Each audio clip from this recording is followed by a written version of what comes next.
सेठ सो रहा था रात में और नींद बहुत गहरी तो नहीं थी, सुप्त जागर सी अवस्था। और सेठ को स्वप्न आने लगा। स्वप्न में सेठ देखता है कि एक देवी दिखाई दे रही है, बहुत आभूषित विभूषित, बहुत दिव्य रूप।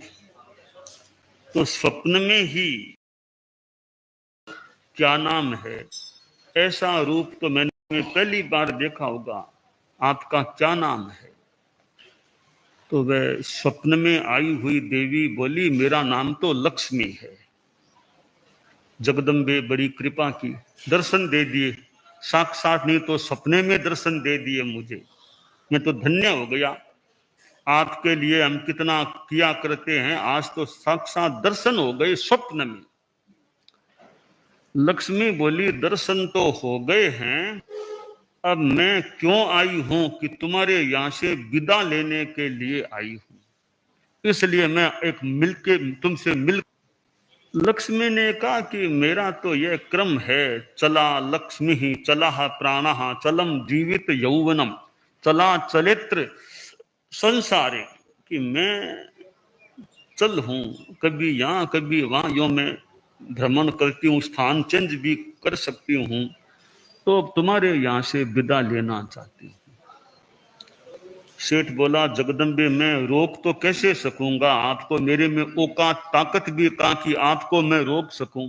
निवेदन जरूर है, अगर मैं आपको पात्र लगूं तो मेरे यहाँ और निवास करो।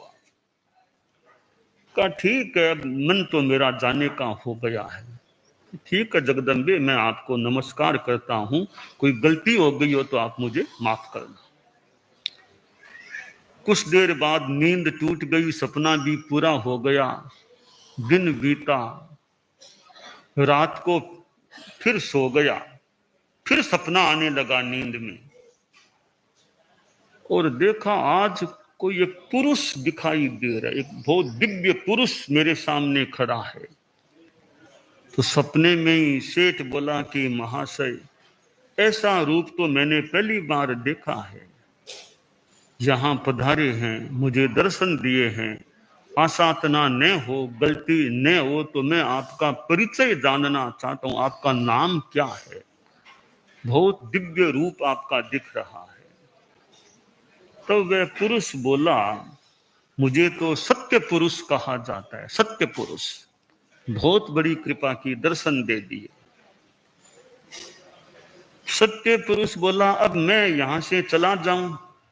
सेठ बोला, आपको तो नहीं जाने दूंगा, लक्ष्मी जी आई थी, वो भी जाने की बात कह रही थी, आप भी जाने की बात, लक्ष्मी जी तो मान लो, इच्छा न हो तो जाओ, आपके तो मैं पांव पकड़ लूंगा, आपको नहीं जाने दूंगा। आप तो मेरे भीतर में विराजमान रहो, घर में क्या, मेरे भीतर में, मैं घर में रहूं चाहे कहीं रहूं, मेरे भीतर में आप विराजमान रहो।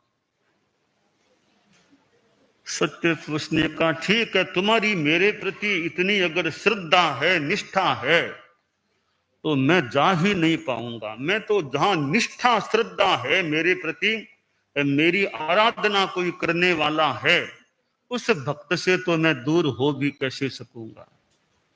ठीक है ठीक है ठीक है, तुम चिंता मत करो। रात बीत गई, फिर दिन हो गया, फिर अगली रात आई, फिर वो नींद में सपना देखने लगा, फिर वो परसों वाली वो देवी फिर आज आ गई, लक्ष्मी, वो दिव्य रूप। मां बोली, मां बहुत कृपा की, फिर दर्शन दे दिए आपने, मैं बड़ा भाग्यशाली की, फिर दर्शन दे दिए। मां भूलने, वो तो पूछना चाहूंगा, आप फरमा रहे थे कि मैंने तो जाने का सोच लिया है, तो आप लगता है पधारी नहीं, यही विराजमान है। तब कहा, रे क्या जाऊं, जाने का सोचा तो था, पर मुझे जानकारी मिल गई है कि तुमने सत्य पुरुष को रख लिया। अब सत्य पुरुष को रख लिया है तो मैंने सोचा मैं भी जहां सत्य पुरुष है फिर मैं भी यहां से क्यों जाऊं, मैं भी इसी के पास रह जाऊं। सेठ बोला बड़ी कृपा कि आप बुरा मत मानना, आपको तो मैं फिर भी आप जाओ तो ज्यादा आग्रह नहीं करता, पर सत्य पुरुष को तो आग्रह क्या महा आग्रह करके मैं बैठ जाऊं कि आपको नहीं जाने दूंगा। और कोई जाए तो जाए, धन जाए तो जाए, घर जाए तो जाए, प्रतिष्ठा जाए तो जाए, सत्य पुरुष को नहीं जाने दूंगा। मैं आग्रह कर सकता हूं सत्य पुरुष के सामने। तो उनकी बड़ी कृपा, उन्होंने एक तरह से आश्वासन दे दिया कि मेरे प्रति निष्ठा है, आराधना करने के लिए इतना तुम इच्छुक हो तो मैं तुम्हारे यहां से कैसे जा पाऊंगा। और मैंने कह दिया मेरे घर में रहो, मतलब वो नहीं, मेरे घट में रहो, आप तो घट में, मैं जहां कहीं जाऊं आप मेरे साथ रहो, और कोई साथ रहे न रहे, प्रभु आप तो मेरे साथ रहना। तो मेरी अर्जी को मानो स्वीकार कर लिया परम प्रभु ने। लक्ष्मी बोली परम प्रभु ने स्वीकार कर ली, हम तो उनके वो छोटे तत्व हैं उनके सामने, मैं भी अभी तुम्हारे यहां से नहीं जाऊंगा। अब यह धर्म और धन, लक्ष्मी को धन का प्रतीक मान ले, सत्य पुरुष को धर्म का प्रतीक मान ले।